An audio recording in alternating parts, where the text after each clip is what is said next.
Y'all got your picture of the little girl with the turtle? All right, the turtle, that picture was taken in Baltimore City in 1971. The turtle was called Timothy, and the little girl was called Patty Lee, and she grew up to be me. Now, one summer day, not unlike today, she was standing out front with one foot on the public sidewalk and one foot on the little postage stamp-sized yard. She was going back and forth saying, "Our property, not our property.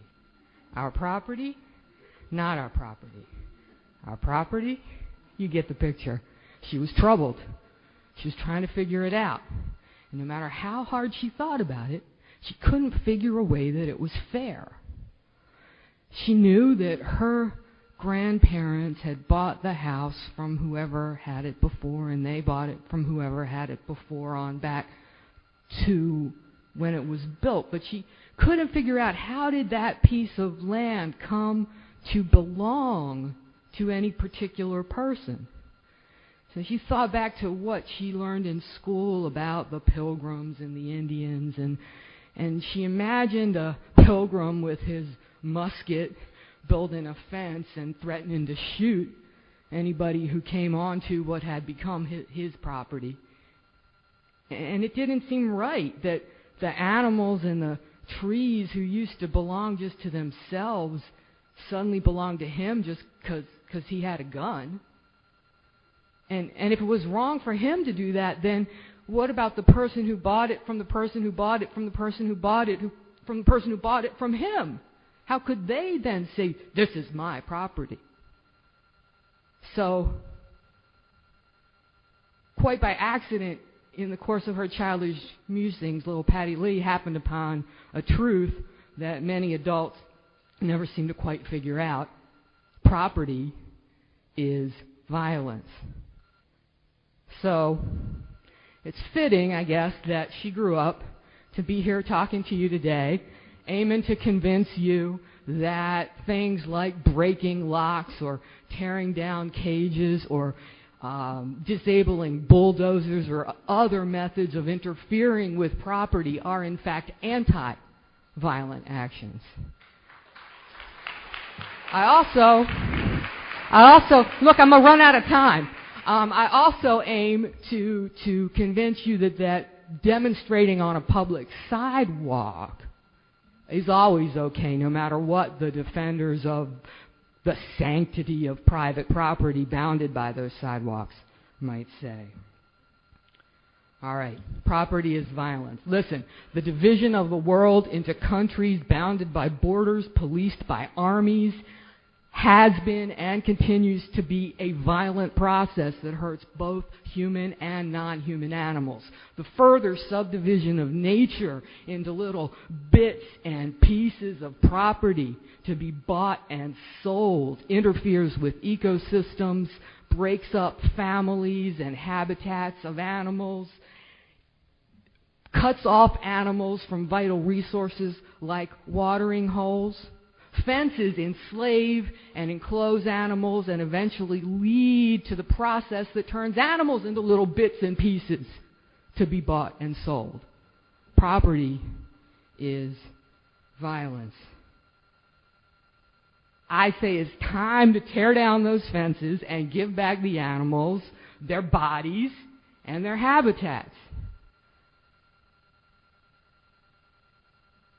Of course, violence is never okay, because violence, that's the root of our problem. But there's a difference between violence, which is excessive or unjustified use of force, and force, which is sometimes justified. How can you tell which is which? Please don't scare me with the numbers. How can you tell which is which? It's in context. Look at the picture. One day, little Patty Lee was standing at the top of a staircase, confronting a screaming, angry, out-of-control adult, not unlike those we have seen in undercover videos from vivisection labs. And then the adult pushed, short, sharp shove to the shoulders, and Patty Lee went tumbling down the steps. That's violence. Now that exact same action, short, sharp shove to the shoulders, would have been justifiable use of force, even heroic use of force, if she'd been standing in the path of a moving truck. Now I tell you these details from my life because I want you to understand that I am somebody who knows what violence is. Take it from an animal who knows what it's like to be hit and hurt and hope that somebody will come to the rescue.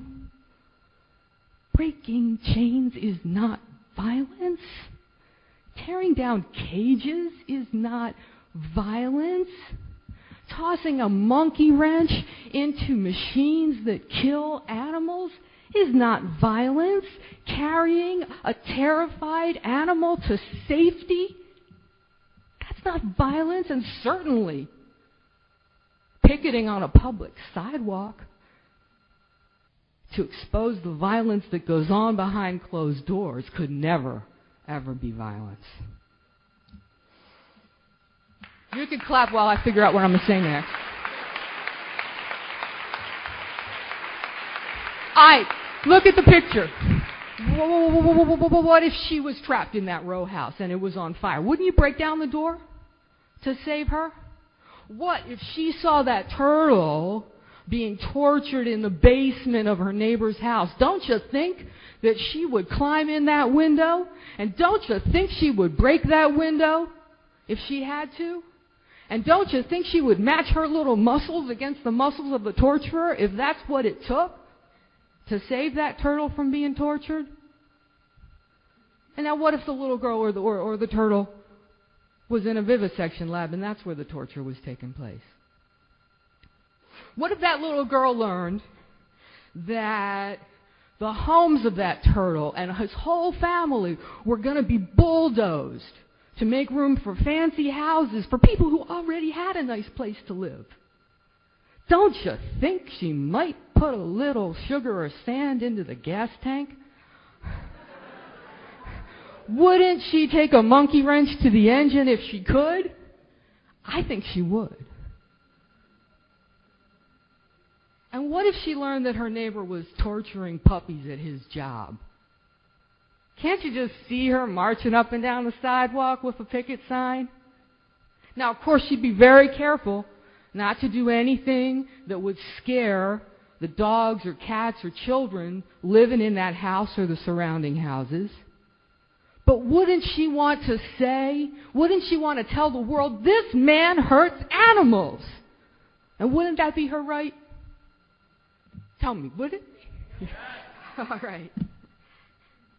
I made something like 300 pictures of myself.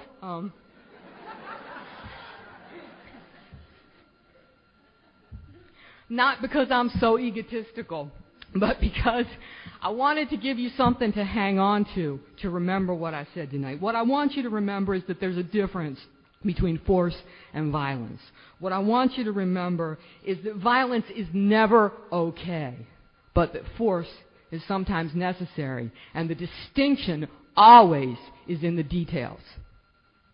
What I want you to remember is that property is violence, and that we can and must interfere with that violence if we want a world where the little turtles and the little girls can be safe, happy, and free.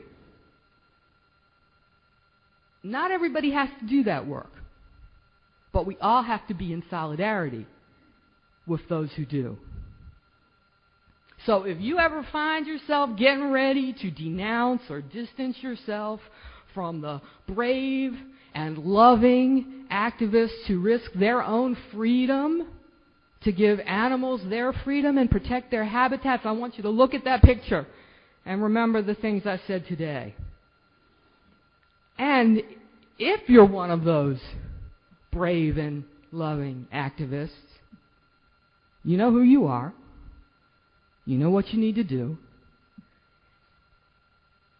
I want you to know you're not alone. And that wherever you go, to take truly nonviolent direct action on behalf of Earth and animals, that little girl goes with you. And now when I stop talking and these people start clapping, they'll be clapping not for me, but for you.